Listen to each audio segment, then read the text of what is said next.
Hello and welcome again to Conscious TV.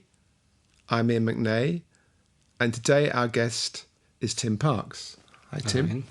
And Tim has written a fascinating book called Teach Us to Sit Still. And actually Tim has previously written many books, and I haven't actually read any of your earlier books, but I saw a review of this book and I thought this looks interesting, partly because you talk about a whole journey with prostatitis, and I actually had prostatitis for many years. And then you found a way through meditation to conquer, if you like, your discomfort. And it opened up a whole new adventure for you. And so it's almost really a book of two parts, isn't it? The first part is your kind of struggle and coming to terms with conventional medicine isn't quite going to do it for you. And the second part we'll come on to, obviously, is your adventure of meditation and discovering how that can help you. So tell us how it all started. When did the prostatitis start and how did you feel with that? Yeah, let me say that. Let's just say that rather than say prostatitis, let's just say that I had a whole array of pains. Okay. Abdominal pains. That were clearly also associated with urination, particularly at night, not during the day particularly. And, you know, getting a problem like this, I suppose, like, as one does, one goes to the doctor and just says, solve it, you know. Like, you take a book to the doctor's waiting room and I'm going to get on with my work, and then you solve my problem. That's like taking the car to the mechanics and so on. And, you know, the doctors see this array of symptoms and as doctors do, tend to immediately slot you into a particular area. You know, if you go see a urologist, you've got a urological problem. So it was immediately, they thought I had an enlarged prostate, actually, rather than prostatitis on this. So, you know, I kind of accepted that, and then it's get on, let's do all the tests, just in case it's cancer, just in case it's something else, so on and so forth. And as we began to do all these tests, as we began to do all this stuff, I began to realise that the results from the tests were not convincing as far as I saw.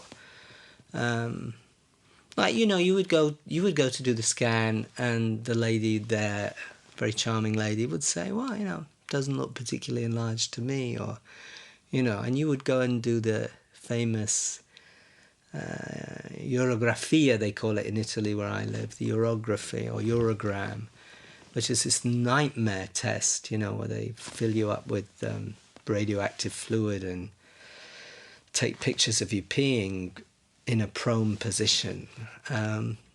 And again, you know, the test would say, well, there's a certain amount of restriction of this thing where it goes just before the prostate, but nothing. So you just began to wonder whether they were really right, you know.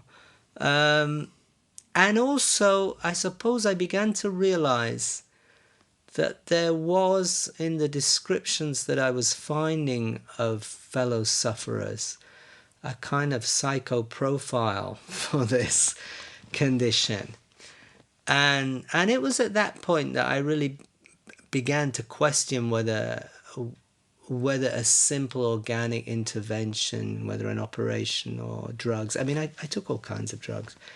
They never did anything, you know.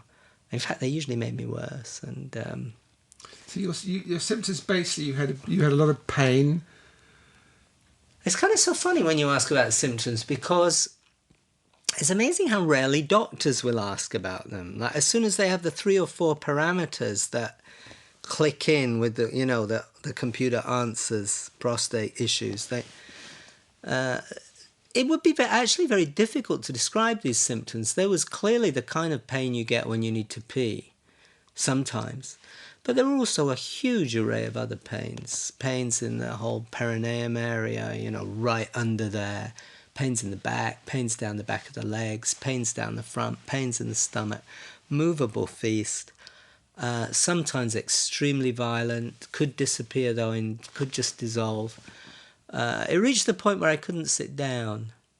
Like, I couldn't sit like I'm sitting now, Or if I did, I'd maybe have to undo my trousers, This is quite extreme stuff. When I'm not Yeah. fat, I mean, I hope everybody can see what excellent shape I'm in, So it was very weird. It was very, very weird. And, I remember saying to the surgeon who was very eager to operate me, even after these results, which I'd said, look, I'm not convinced.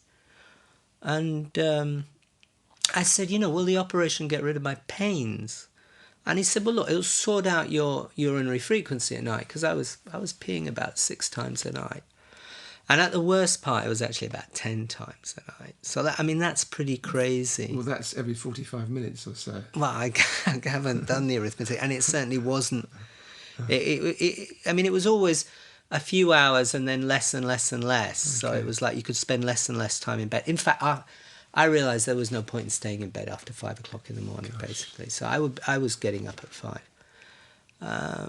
So this was the scenario, and I began to make very tentative moves outside that. So, for example, when I was in India, I went to see an Ayurvedic doctor. And I guess I should say here that, the book has a subtitle, which is A Skeptic's Search for Health and Healing. And that's because I really am a very skeptical person. I was brought up in an extremely religious household, evangelical, charismatic, speaking in tongues, prophecies, exorcisms. And I had stepped away from all that quite determinedly in my adolescence. So I had this whole character thing that my identity being constructed around the idea that kind of experience was simply lunatic, and that science had the only possible explanations of the body and so on, and the fact that science clearly wasn't able to explain everything just meant that it was inexplicable. So for me to go to an Ayurvedic doctor was already a rather bizarre step. It's a big step, It actually involved a kind of, and I think I was only able to do it because I was in India for a conference. As well as writing, I translate, and I'd been invited to talk about translation in India. So it was almost like a thing a travel writer does. Let's go to the doctor just to see what he says, not because I wanted to take him very seriously.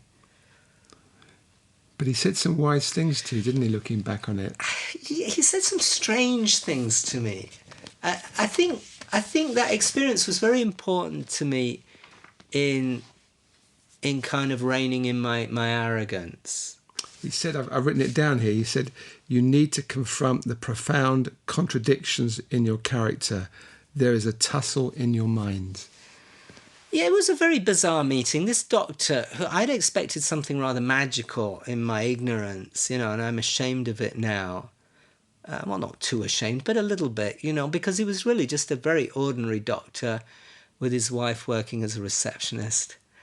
And, you go in there and you explain this complicated series of symptoms you've got and the various medical tests you've done. And the guy says, well, look, we could address the symptoms with,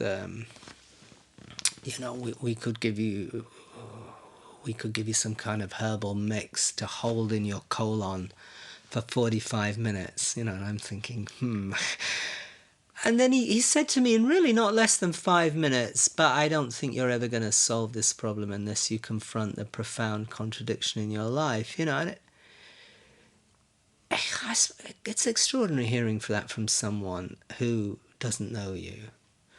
And yet, I have to say that it did make sense to me. I mean, there were things in my life, there are things in my life that made this make sense to me. Like as if the guy had read my novels before I got there, sort of thing, So that was a very curious experience. So you got back to England, or you got back to Italy where you lived, and then you found on the internet a book, and the title appealed to you. Yeah, let me say a word about the internet, because the internet is obviously extremely dangerous when you're ill, because you get on the net and you've immediately got this or that cancer, and there are immediately the most terrifying photographs of people as they approach the grave. But it's also hugely liberating. And it gives you a lot of ammunition for taking to doctors. Not that one wants to be aggressive with doctors, but I think, when they tell you certain things, you owe it to yourself to ask them, how much they really know about what they're talking about. So I remember on the net, when, for example, one really interesting thing I got on the net and put in prostate pain, and 6,800,000 hits, and you start reading through some of this stuff, and it's very disturbing, and you begin to realize that there's no easy cure for this. You begin to realize that some people have had the famous operation where the so-called TURP, transurethral resection of the prostate. And some people have found it helpful, and some people have not found it helpful, and so on and so forth.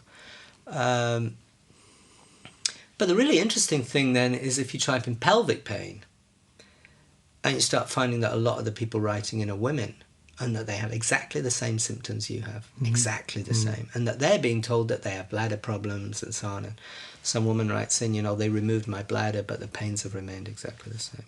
So, but on the net, amazingly, I would go down 5 o'clock in the morning and, get these purgatorial mornings on the net. I found this book called A Headache in the Pelvis. Now tell me if that's not a terrible title for a book. It's a really terrible title. But in the description of the book and so on, for the very first time, I saw a proper description of my symptoms. There were some elements. I mean, there were some dumb things like, you go to the bathroom. You go to the bathroom after breakfast, and the problem disappears for half an hour. Well, what is this about? Why does defecation improve this supposedly prostate pain, etc., etc.? And the doctors just didn't want to hear about this stuff, and this guy had a line on it all, And basically, this guy's line on it all was quite simply wired up modern man or woman living for many, many years in a state of considerable tension, mental tension, ambition, engagement, has constantly held their pelvic floor in a state of tension, and that this has caused a situation where these muscles have begun to tense up and atrophy, and the nerves passing them from all these organs surrounding them as they move into the spinal area.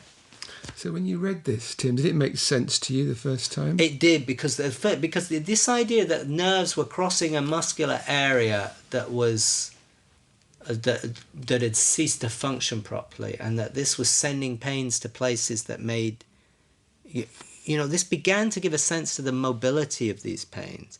But also this idea that then, you go to the bathroom, and because of the pressure on, because you've moved that muscle, everything relaxes for a little while.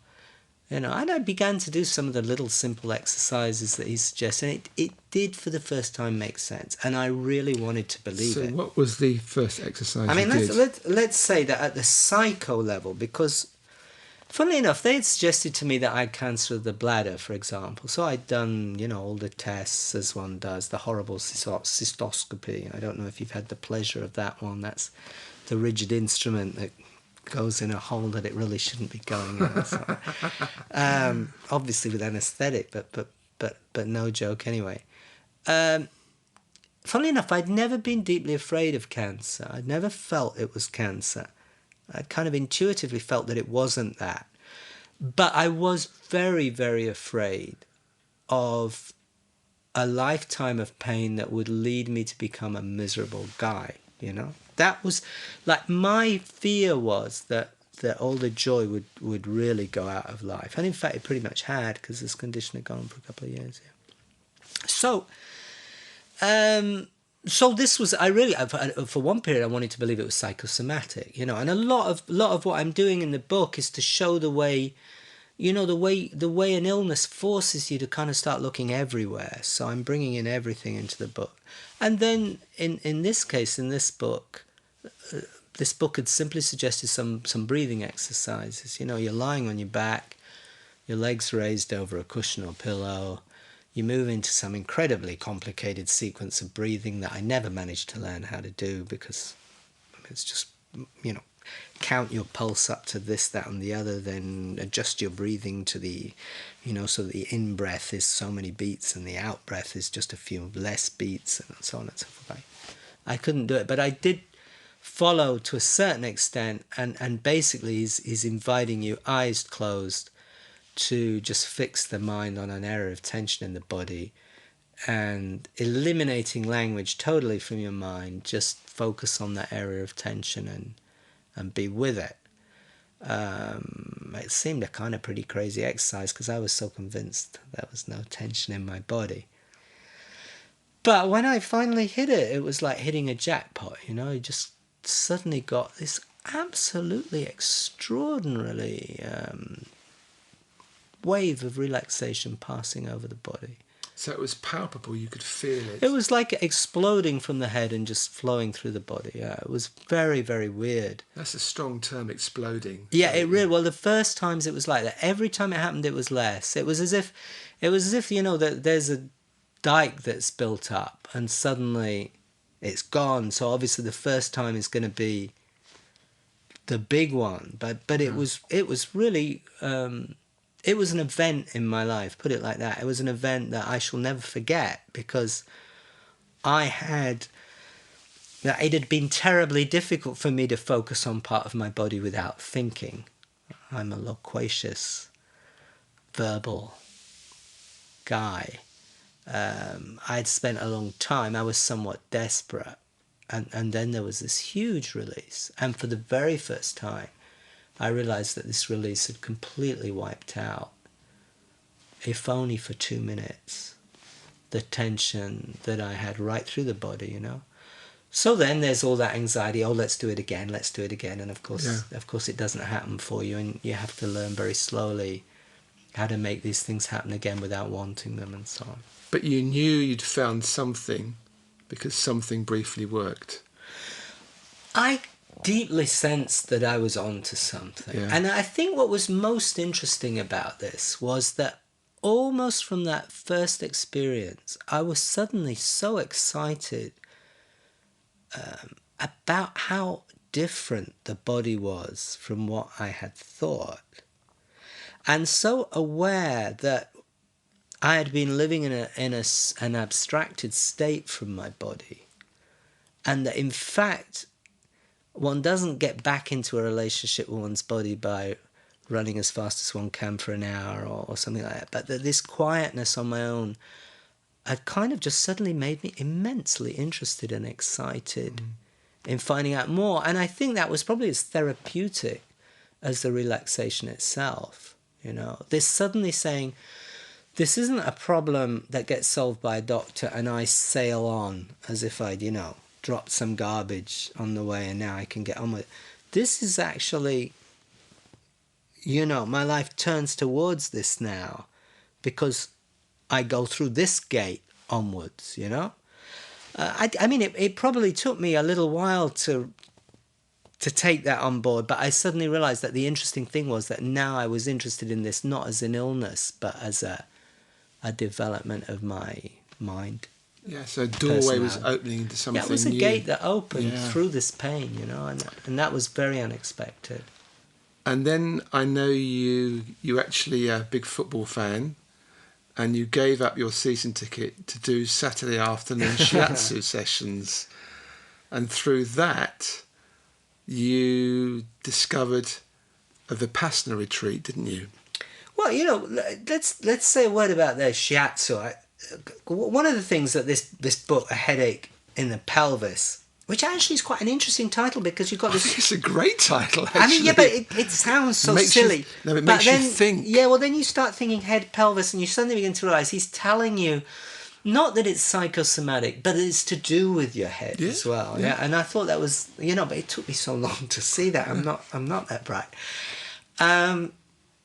Anyway, another thing they suggest is massage, including anal massage, because they're telling you, you get in there to that muscle and touch it, And that was going on in his clinic in California. well, I wasn't, I teach at the university. I couldn't immediately jump on a plane. But, shiatsu seemed to be something that addressed massage in a serious way, if not there, at least externally. So I thought I'd give it a try. And there, again, I had one of the most extraordinary experiences for me as a deep skeptic. This guy will start talking to you about yin and yang and the movement of, energy lines through the body and, the water meridian and the earth meridian. And I'm sitting there thinking, blah, blah, blah, as it were. And then he lays me out on his famous futon, picks up my foot and holds it. And then simply said, well, what about here? And pressed his finger into my foot, certain point. And the pain just went directly from that point right into my, the whole pelvic area. Then was straight back again. It was like lightning meeting. And he just said, well, look, that's where the water meridian comes out of your foot.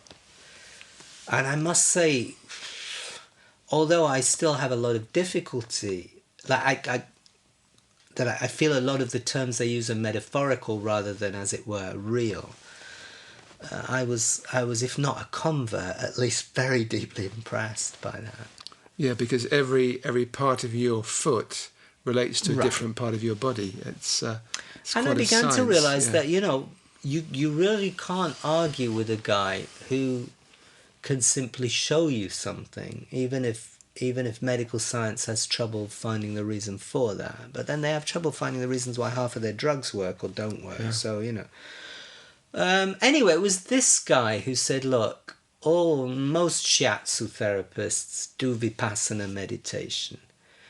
And what you are doing on your back, those relaxation exercises, are just a kind of slightly, simplistic, primitive version of this. Because the Vipassana will give you a chance to get your head more into your body and feel a bit more intensely, what's going on in there and so on and so forth. So I waited about a year after he told me that. Barriers don't come down that easily. But you were still doing the... I was doing it. I mean, it was working like 70%, 80%. Which is pretty good. Well, not physically, it made life okay again. Yeah. But I think what had happened was that, I was like a fish on a hook at that point. Because what I'd expected then...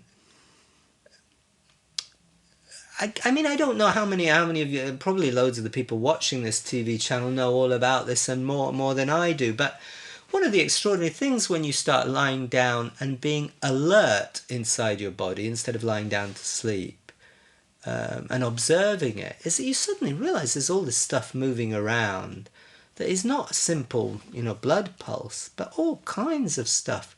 Superimpositions of one hand on another, rapid pulses moving, say, from your elbow across your thighs, and you think, how can it do that without going up and round there? And so I got terribly interested in this and was a little depressed that I hadn't got any further with it. So I began to see the Vipassana as a possible way forward. So what happened to the skeptic at this point?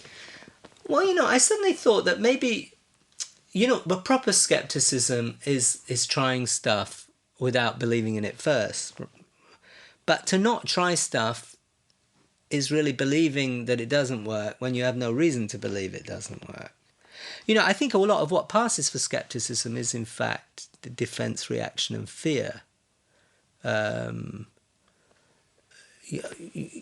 mean, for example, I don't think any atheist can honestly present themselves as a skeptic, because atheism is clearly a form of belief. A belief that there is nothing. You were able to put your doubts to one side because not really. I went with all my doubts. But there was a kind of emerging world that had some degree of authenticity, something tangible about it. I just decided to try. Okay. I can't really. I think if one tries to explain away why one does what one does, it gets very difficult. I don't know why I was doing it. I phoned them up at the first retreat I went to, which fortunately was a very short and very small retreat with very few people. It was like just 5 days with 20 people, 17 people. So I found out, I said, look, there's nowhere I can sit there cross-legged. I've never been able to sit cross-legged. You know, I'm a stiff guy. And they said, well, sit on a chair, whatever you want. And I got there and sat cross-legged, you know, and it was hell.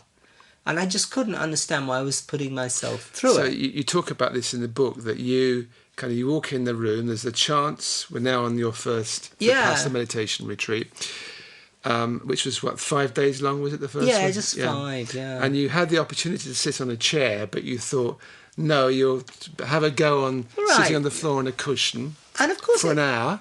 Was it an hour? Well, you know, it was an hour and then 10 minutes break and then another hour. You know, I mean, those Vipassana retreats are pretty heavy. Yeah. You start at 4:30 in the morning and you end at 9 in the evening. But did you realise how brave you were to go straight in, having done nothing, to a 5-day Vipassana retreat? It's a more gentle thing you could have done. Well, I know guys have done 10-day retreats. But I mean, surely one of the things that was perhaps emerging about me. I mean, you know, you said how many books I've written at the beginning. I've written 21 books. I've written books on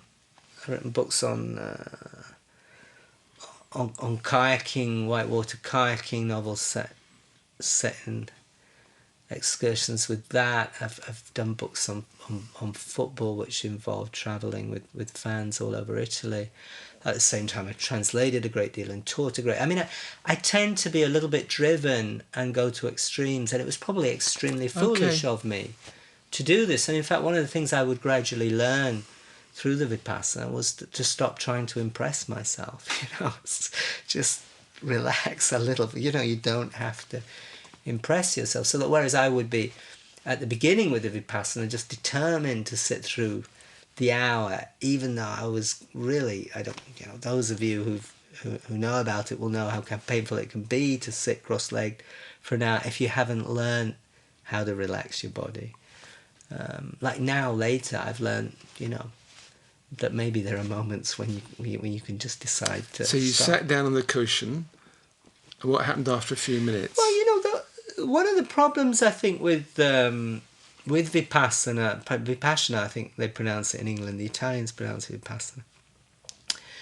One of the things is that it comes together with a Buddhist package, you know, so that although these people call themselves lay Buddhists, and although to their very great credit, they don't proselytize. So it's nothing like my evangelical parents, you know. All the same, you're having to put up with an input around the actual business of sitting still, which is clearly plugged into, you know, a very, very ancient tradition of belief systems. So one of the things I was having to do was to kind of say to myself, you know, Tim, you know, don't keep arguing with that all the time because it's pointless. Just do the exercises and try and leave that to one side, as it were. I mean, and sometimes I get into this very weird state of mind because in the evening there'd be these talks, right? And a lot of stuff in these talks I'm finding, you know, beyond the absurd, you know, discussions of reincarnation and so on. At the time, you know, maybe now I would feel it was slightly less absurd, but at the time I felt it was. And yet there was other stuff there that seemed, at least metaphorically, to be telling me things that were useful to me. I think it was I was pretty much ready to go on day 3 at the end. And that was when I had, because I wasn't getting the benefits from it that I was getting with the lying down relaxation. And that was when I had the first kind of experience of really, as it were, hitting the sweet spot, in the sense that the mind finally blanked out language and there was finally this sense of fusion of breath and mind and flesh. And suddenly my legs relaxed, and suddenly, amazingly, for 5 minutes, this cross-legged position was incredibly relaxed. And I suddenly realised that the other guys there knew how to do this, you know, and that if I did learn how to do this, I wouldn't just be teaching myself how to sit cross-legged, I'd be teaching myself something very serious. So, again, it was like one of those moments that allows you then to go on. And I think after the fourth day, you had a big emotional release. Yeah, but I mean, these things are quite well documented with... I had some very weird experiences with it. I think everybody does, and it's difficult to talk about them. I had a weeping experience where completely detached from any emotional state because I was actually feeling rather bullish. Things I thought, I'm beginning to get a hang of this, And then suddenly just found myself really, really crying. I mean, crying beyond any crying that I'd ever done before. But not that kind of negative sobbing, It's just like a very, very deep release. And also accompanied with almost a vision, really, of as it were... How difficult to talk about these things. As if everybody you knew was present. As if everybody you knew, alive and dead, was present. And there was this deep sense... The retreat was in this guy's rather old, renovated farmhouse way up in the mountains of the Valtellina. So I obviously moved away from the group when this had happened to me and was looking down this long valley. And there was this very proud, just immediate metaphorical sense of journey, and we're all on this journey together, And also a sense that there was this like superimposition of being healthy and accepting death that was very, very strange. Like I realized that everything I'd been going through was moving towards an acceptance of the obvious, mortality and so on. Yeah. And in a sense, later I would begin to understand that all that, this drive for success, ambition, anxiety about, publication, possible celebrity and so on, was all, had a very negative effect on one's life, and that one really needs to move away from that. So you started to see there was a different way to approach human life. Let me say it clearly. It seems to me such common sense that I don't think one ought to need a revelation to get to these positions. There was nothing... There was also nothing metaphysical about it, let me say that. I mean, when you invited me to this program, I thought, let's check out, Conscious TV. Right, yeah. And like Conscious TV, so I'm looking at one of your interviews, and you were interviewing a man whose name escapes me now, who said, from a very early age, I was aware that there was another world apart from the physical world. Let me say, I really don't see it like that. There is one world, and sometimes we only perceive one side of it. And one of the experiences that was beginning to happen to me was just this much deeper awareness that it was just also hugely more interesting and complicated just being here, and that was actually much more interesting than, the chase for celebrity or even for cash or for impressing oneself. So that the interesting thing here is that in language, us talking together, we can say this stuff and somebody else can take on board this stuff from a semantic and lexical point of view, and it really doesn't mean anything compared with having the experience, they're actually rather humbling experience, because there's absolutely nothing intellectual about this, whereas all my training is, intellectual. So it was just like something natural was happening in you, and you allowed, to give yourself credit, you allowed it all to happen there.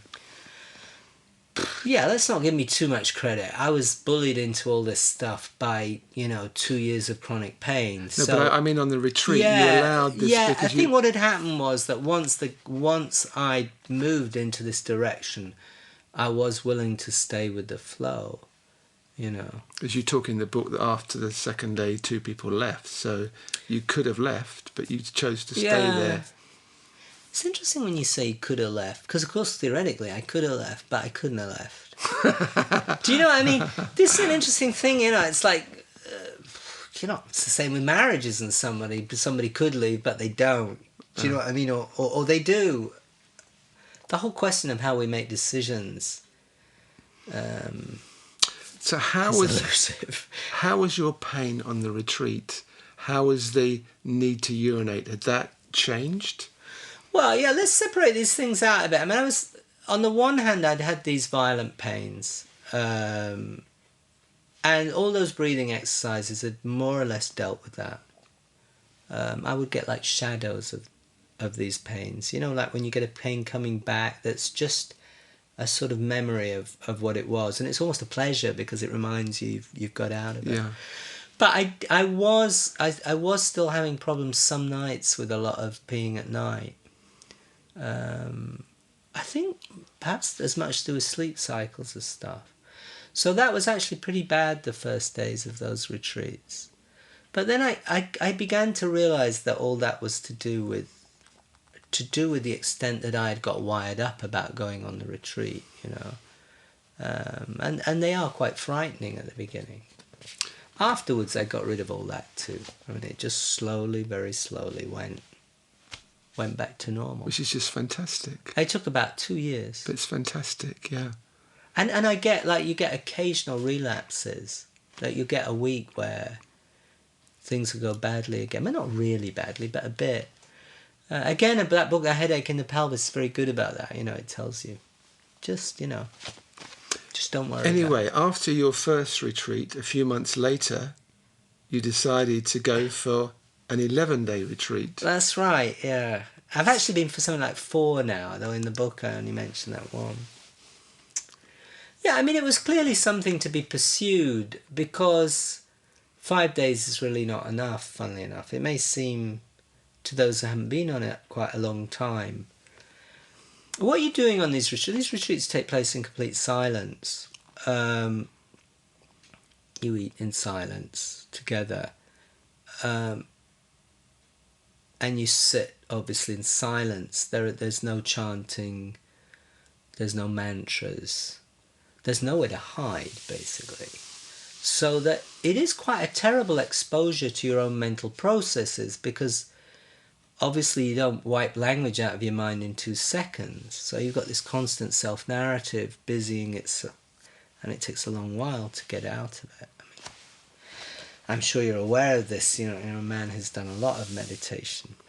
But I just felt that the longer retreat, which was considered the minimum time required to learn Vipassana, I thought I'd go for it. And I'm very glad I did. Again, you go through a roller coaster, particularly the first days of anger and rejection. Yeah. And things come up.